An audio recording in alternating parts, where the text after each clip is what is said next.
dumayo ng sakit. Mga kapatid, it is a human instinct na kapag tayo nasaktan, gusto natin ay makaganti agad.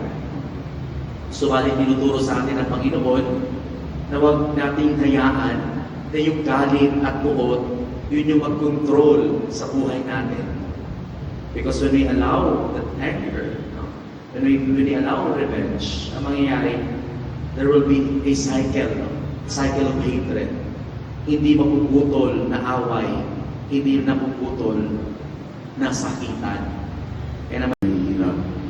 Pinagkaloob sa iyo ng Diyos ang dakilang kapangyarihan na gumawa ng mga himala para sa lahat ng tumatawag sa iyo. Masdan mo kaming nanginginig loob sa harap ng iyong altar, umangasang pagbibigyan mo ang aming mga kahilingan. Basbasan mo ang aming mga pamilya, pagalingin ang mga may sakit, paunlarin ang mga nagsisikap, at bigyan ng kapayapaan ang lahat ng bansa.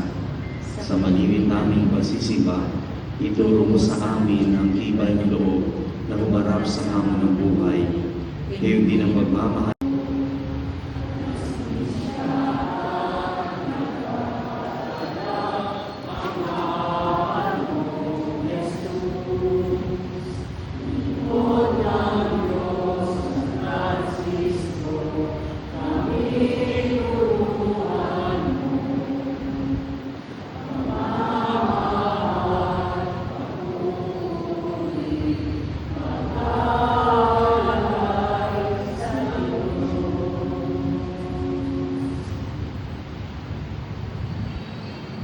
Manalangin naman naming makapangyarihan, isinugo mo ang iyong anak na Panginoon naming Jesucristo para sa aming kaligtasan at sa katubusan ng sangkatauhan.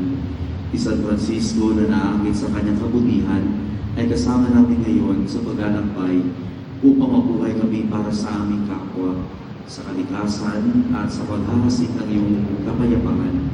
Huwag mong sipayuhin ang mga dalangin ipinapakiusap namin sa iyo. Sa pamamagitan ng Espiritu Santo, tulungan mo kami sa aming mga pagsisikap at tubugin kaming maging mga tunay na anak mo na nabubuhay ka at naghahari magpasawalang